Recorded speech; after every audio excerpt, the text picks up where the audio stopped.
और सवाल जिसका मैं चाहूंगी कि आप विश्लेषण करें। देखिए 1984 ये वो साल था जब यहाँ पर कांग्रेस पार्टी की आखिरी बार सरकार बनी थी और उसको तकरीबन 39-40 साल अब होने जा रहे हैं। उसके बाद हमने देखा 2009 में कांग्रेस पार्टी 3 दशक का सबसे अच्छा प्रदर्शन करती है लोकसभा का, जब उसको 22 सीटें मिलती हैं। और 2014-2019 की हम बात कर लें, 2 सीटें, 1 सीटें पर कांग्रेस पार्टी सिमट गई है। तो अगर मोदी ये दावा कर रहे हैं कि राहुल गांधी रायबरेली हार सकते हैं, तो उसके पीछे एक सिलसिला सा है ना। कांग्रेस पार्टी उस तरह से फाइट करते हुए क्यों? देखिए समाजवादी पार्टी की इस मामले में तारीफ करनी होगी कि पहले ही जैसे ही चुनाव की तारीखें धीरे धीरे नजदीक आ रही थी, तुरंत धड़ाधड़ अखिलेश यादव की ओर से अपने उम्मीदवारों के नाम का ऐलान किया जा रहा था।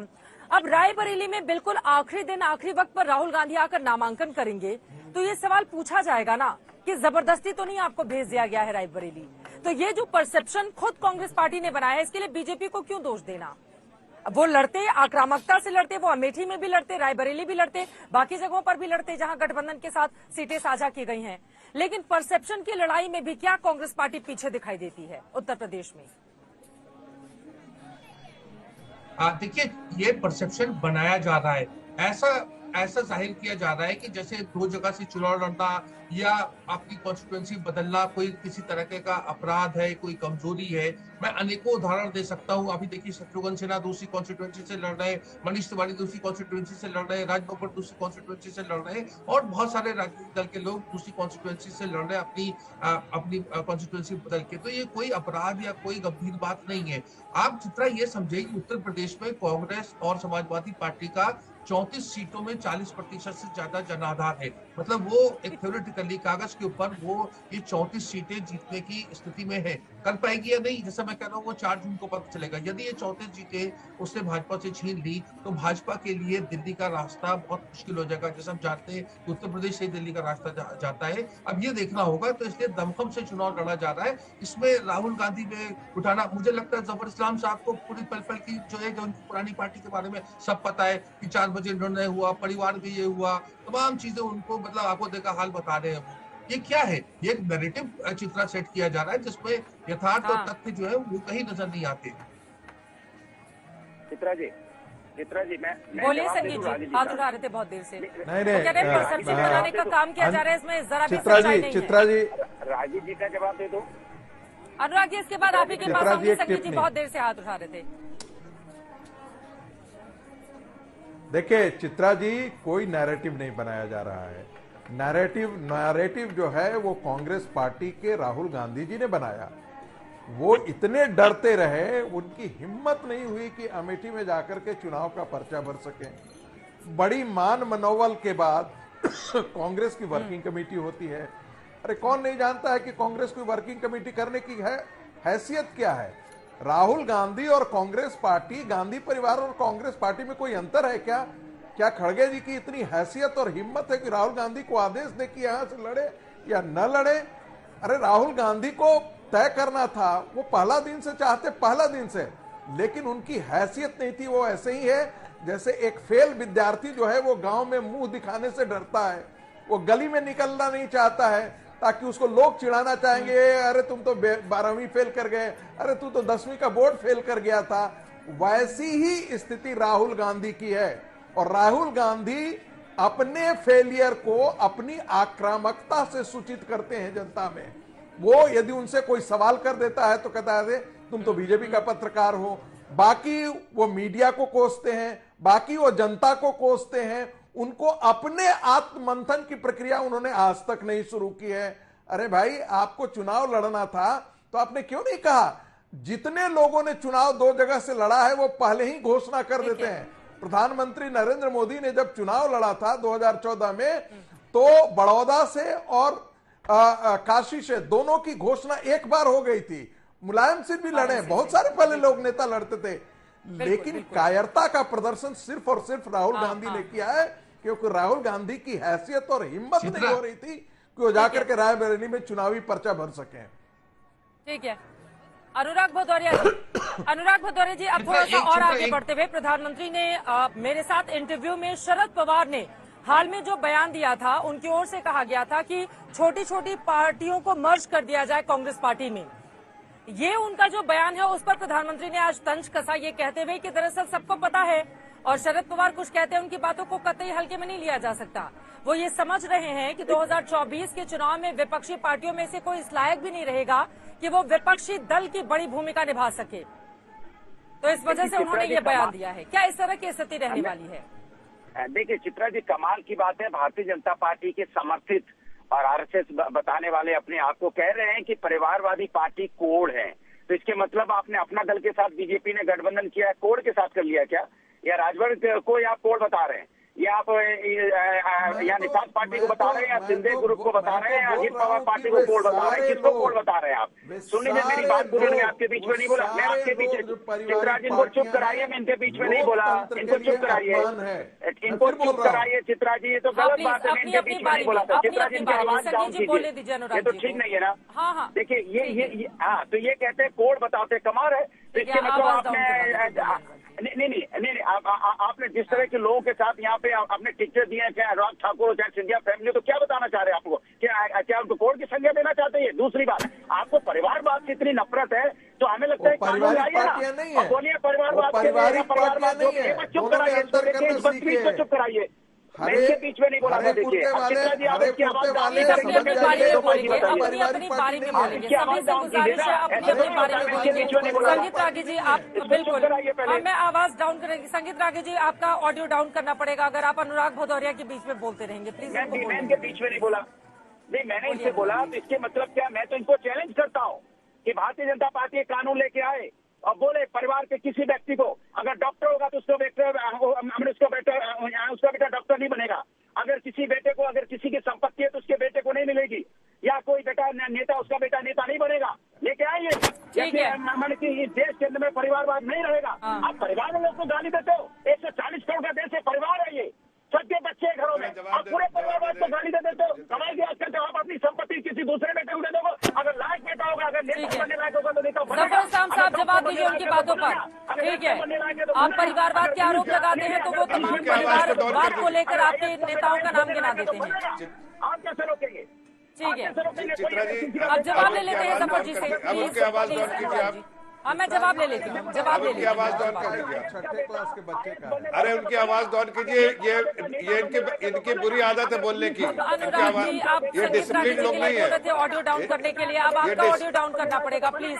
अपनी ऑडियो डाउन कीजिए, ये तरीका ठीक नहीं है। अनुराग भदौरिया जी प्लीज, हो गई आपकी बात, ये गलत तरीका है, ये गलत तरीका है। चित्रा जी, इनका ऑडियो डाउन कीजिए, ऑडियो डाउन कीजिए। कमाल की बात, आप इनका ऑडियो क्यों नहीं डाउन कर रहे हैं? चित्रा जी, ये गलत बात है। आपने संगीत रागी जी का ऑडियो डाउन किया, इनका ऑडियो क्यों नहीं डाउन कर रहे हैं आप? डिबेट देख रहा है पूरा देश। आप प्लीज क्यों जो बातें आप दूसरों के लिए बोलते हैं वो खुद पर भी तो थोड़ा लागू कर लीजिए अनुराग भदौरिया जी, प्लीज। अरे ये लोग वही है, नहीं देखिए, यही वो लोग हैं जिनका मुखौटा उठाइए तो देखिए असली चेहरा नजर आ जाएगा। जनता ने इनका मुखौटा उठा दिया है, इसलिए भौंक रहे, इतना ज्यादा चिल्ला रहे हैं। हकीकत है कि देखिए अभी ये बोल रहे थे संगीत रागी जी को कि वो बीच में ना बोले, लेकिन ये बार बार बीच में बोलने की कोशिश कर रहे हैं। इससे समझ में आता है कि ये लोग डिसिप्लिन लोग नहीं है। और जहां तक परिवारवाद की बात है, परिवारवाद जैसे सपा परिवार है, उस तरह के परिवारवाद के बारे में कह रहे हैं जैसे कांग्रेस परिवारवाद है। यहाँ के बताइए, कांग्रेस के अलावा कौन से गांधी परिवार या आपके यहाँ कौन सा परिवार का आदमी के अलावा बाहर जो है आपने कोई ऐसा बड़ा जो है पार्टी, उसके बिना नहीं चल सकती हो। नहीं, आप उसके बिना नहीं चल सकते। बीच में मत बोलिए, हकीकत देखिए चित्रा जी, आप फिर हम नहीं बोलने देंगे। आप इनका फीडर डाउन कीजिए, ये गलत बात है। अरे आप लोग का सुपड़ा साफ होने वाला है। बोल तो लेने दीजिए, वही बातें आप रिपीट कर रहे हैं अनुराग भदौरिया जी, वही बातें आप रिपीट कर रहे हैं। उनकी बात सुन ले, प्लीज अनुराग जी, उनकी बात सुन लीजिए। लोग है भाई, इनको आपके बीच में नहीं बोल रहे थे, कोई चीज, इनको डिसिप्लिन नहीं है एक दूसरे के बारे में। ये इसीलिए तो ये खलनायक वाली बात मैंने कहा। हाँ, ठीक है, मुद्दे पर कुछ अब 4 चरण बीत चुके हैं, 3 चरण और बाकी हैं। कौन सा मुद्दा रहेगा जिस पर अगले चरण के चुनाव होंगे, वोट डालेंगे? ठीक है जफर साहब, कौन सा मुद्दा होगा बताइए। देखिए चित्रा जी, चित्रा जी, हमारा मुद्दा बराबर विकास रहा है। हमने विकास की बात की है, देश को आगे ले जाने की बात की है, देश के लोगों को आगे मजबूत करने की बात की है। आज आप देखिए हर एरिया में डेवलपमेंट हो रहा है, विकास हो रहा है, देश भी सबसे मजबूत महसूस कर रहे हैं, देशवासी महसूस कर रहे हैं। पूरे दुनिया को आज भारत जो है एक स्ट्रांग फोर्स की तरह दिखता है, एक बहुत पावरफुल नेशन दिखता है। एक कमजोर देश जो मनमोहन सिंह के समय था अब नहीं रहा, अब ये एक बहुत ही मजबूत देश है और उसकी पूरी वजह जो है आदरणीय प्रधानमंत्री जी की लीडरशिप है। वो कभी डरते नहीं, झिझकते नहीं, देश के हित में और देशवासियों के हित में जब भी अच्छे फैसले लेने होते हैं तो लेते हैं, जिससे देश भी मजबूत होता है, देशवासी मजबूत होता है। पॉलिटिकल विल चाहिए, वो पॉलिटिकल विल है और इसीलिए देश की जनता ने उनको बार बार उनको जो है आशीर्वाद दिया है और प्रधानमंत्री ने हाथ जोड़कर और पूरे तौर से समर्पित होकर जनता की सेवा की है। एक जनता की सेवा करने का जो उनको अवसर 2014 में मिला, तो उसके बाद से लगातार जनहित में काम कर रहे हैं और जनहित में काम करने की वजह से उनकी लोकप्रियता भी बढ़ी है और उनकी जो एडमिरेशन भी है पूरी दुनिया में, देश में और खासकर उत्तर प्रदेश की बात करें, जहाँ 80 की 80 सीटें जो है बिल्कुल भारतीय जनता पार्टी को, मोदी जी को, योगी जी को मिलेगी। और जो समाजवादी पार्टी के अभी जो फटफटिया है, जो बोलते रहते हैं बीच बीच में, उनका बिल्कुल इसके पहले कि मैं बाकी मेहमानों के पास जाऊं, चर्चा में आगे बढ़े, प्रधानमंत्री नरेंद्र मोदी का वो बयान सुन लेते हैं। ठीक है सर, राम मंदिर को लेकर और पाकिस्तान को चूड़ियां पहनाने वाले बयान पर जब मैंने आज तक ने सवाल पूछा प्रधानमंत्री नरेंद्र मोदी से, तो उनकी ओर से क्या जवाब दिया गया है सुन लेते हैं, उसके बाद चर्चा में आगे बढ़ेंगे। चुनाव में मुद्दा रहेगा राम मंदिर का। चुनाव में राम मंदिर पहले भी मुद्दा नहीं था, आज भी नहीं है, भविष्य में नहीं रहेगा। राम मंदिर श्रद्धा का मुद्दा है। जिन्होंने राम मंदिर के निमंत्रण को ठुकरा दिया, उनको डर लगता है कि अब ये पाप हमें मार देगा, वो चिंता में है। आप जिस आत्मविश्वास के साथ अपनी बात कहते हैं, यहाँ पर एक दो जल्दी से सवाल और मैं पूछूंगी। ये आत्मविश्वास, आपने कहा कि जनता जनार्दन का प्यार मिलता है। परीक्षा पे चर्चा हमने अक्सर आपकी देखी है, अभी परीक्षा चल रही है, 378 सीटों पर चुनाव गुजर चुके हैं। हर चुनाव में आप इस देश का एजेंडा तय करते हैं, तो अब जो 3 चरण के चुनाव है उसके लिए क्या है एजेंडा आपका? जहां तक मेरा सवाल है, मैं इसे मेरी कसौटी नहीं मानता जी। ये जनता जनार्दन खुद को कस रही है। जनता सोच रही है कि हम ऐसा क्या करें ताकि मोदी दुनिया में भारत की साख और बढ़ाए। हम ऐसे मोदी को कितना मजबूत करें ताकि मोदी कभी थके नहीं, रुके नहीं, झुके नहीं। तो जनता जनार्दन, उन्होंने जो 400 पार का संकल्प लिया है, उसकी पूर्ति के लिए जनता जनार्दन जी जान से जुटी हुई है। यहाँ पर पाकिस्तान का आपने जिक्र किया था, जिसके बाद बहुत ज्यादा चर्चा हुई थी चूड़ियां पहनाने को लेकर, उस पर क्या कहेंगे प्रधानमंत्री जी? आप देश से लेकर ऐसा है, उनको पूछना चाहिए। ठीक है, बहुत बहुत धन्यवाद। बस आखिरी सवाल, 400 पार का आप नारा दे रहे हैं और G7 जो इटली में होने जा रहा है, 4 तारीख को जब यहाँ रिजल्ट आ जाएगा, मुझे ऑलरेडी निमंत्रण आ चुका है और मैं कार्यक्रम बना रहा हूँ। तो आप जाएंगे वहाँ पर? जी हाँ, शपथ समारोह होकर के मेरा जाना हो जाएगा। और अब की बार 400 पार, ये नारा बिल्कुल कायम है? ये नारा नहीं है, ये देश की जनता का संकल्प है, इसको नारा मत मानिए। ये मेरे देश के 140 करोड़ देशवासियों का संकल्प है। चलिए, बहुत धन्यवाद, बहुत बहुत धन्यवाद आज तक से जुड़ने के लिए, हमसे बातचीत करने के लिए।